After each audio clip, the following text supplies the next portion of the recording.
Have you ever felt that something doesn't quite add up in the stories you've been told about God, the soul, and the universe? As if part of the truth had been erased, silenced, forgotten. There's a book that was swept off the shelves, labeled heresy or madness, but within its pages lies a cosmology so precise, so profound, that it challenges both science and religion. It speaks of celestial hierarchies, creator intelligences, the origin of the human soul, and the true mission of Jesus. And it reveals a hidden order behind all things, that the universe is not random, but the living mind of an intelligent whole, just as Hermes Trismegistus taught. Today, you'll discover why this book was buried, and why it only reveals itself to those who are truly ready.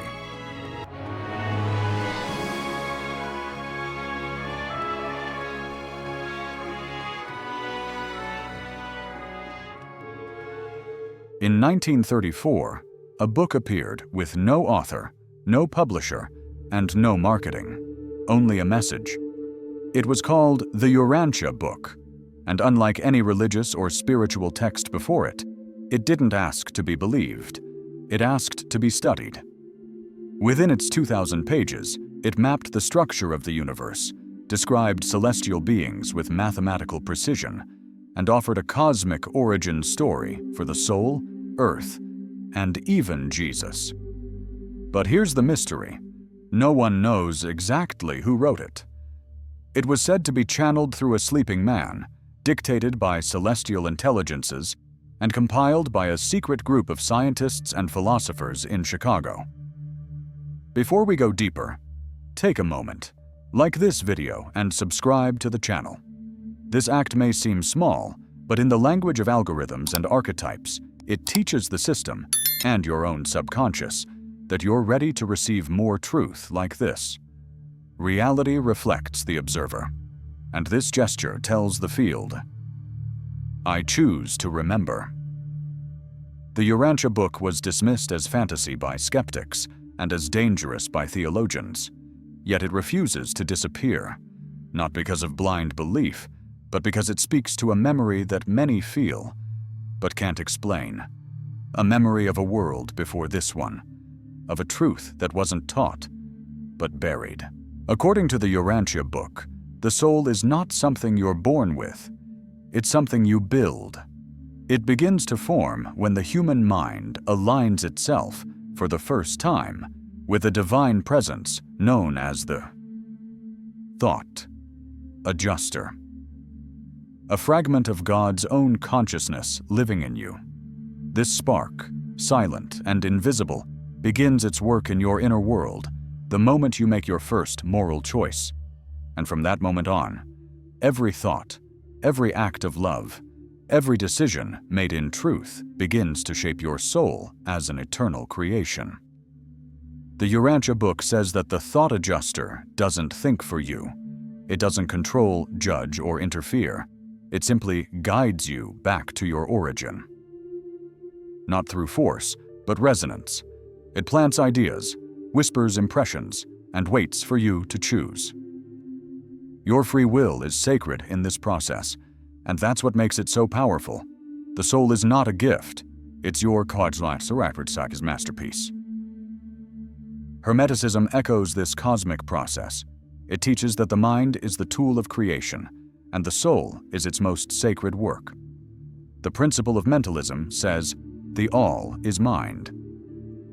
And in this mind, the soul is not just a traveler, it is a mirror of the divine becoming self-aware. From the Hermetic and Urantian lens, the soul is not a passive passenger. It's an evolving intelligence, born from the tension between choice and eternity. A living temple built thought by thought, as you awaken to what was hidden all along. You were never just matter reaching for the divine. You were the divine, learning how to remember. Not all prisons have bars. The most effective ones are invisible. According to the Urantia Book, the greatest deception against the soul was not pain, but Tada's forgetfulness.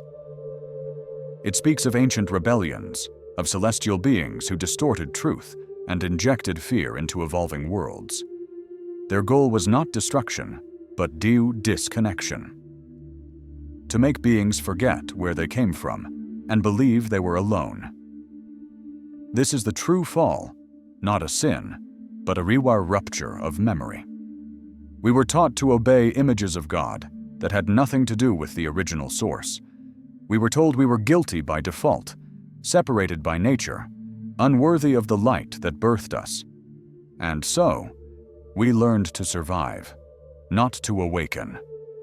We became servants of fear, systems, and false promises of salvation. But Hermeticism already warned us about this veil. It called the material world Maya, illusion, and taught that the only way out is in.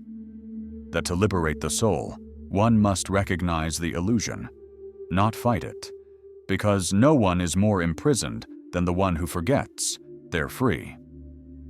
The soul's deception wasn't external.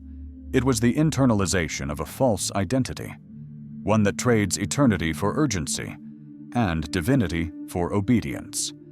And that's why this book, like Hermetic teachings, feels so familiar. It's not giving you new information. It's reawakening what was buried. Forget everything you've been told, because according to the Urantia Book, Jesus didn't come to die for your sins. He came to reveal your origin and remind you of your place in the universe.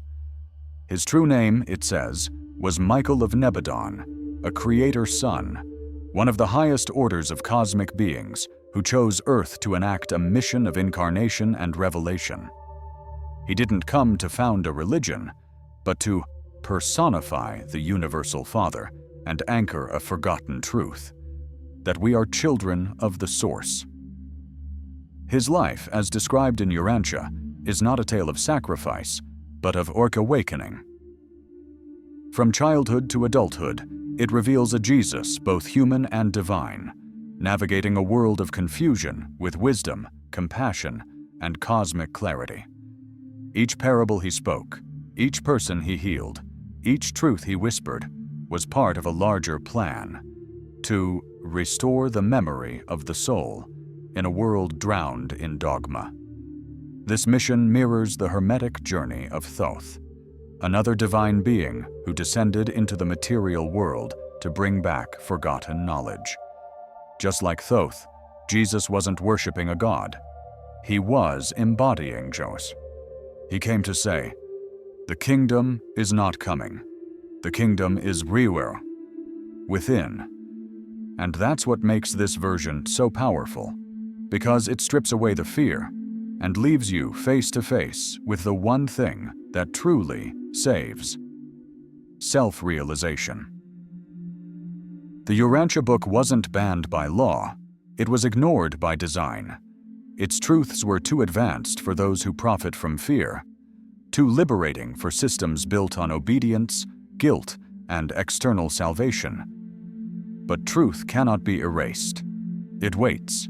It whispers through dreams, synchronicities, and inner callings. And when the soul is ready, the teachings return. Maybe that's why this book is finding you now, because you no longer seek saviors. You seek memory. You no longer want to believe. You want to know.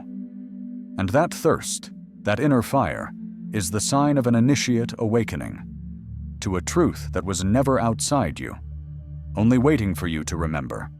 And if you feel this fire, know that you're not alone in this journey. We created an ebook that brings these revelations into practical action, a guide to applying the Hermetic laws to reshape your inner world and your financial reality. It's called The Key to Prosperity, and it's only available for a limited time. You'll find the link in the pinned comment. And now, take the next step.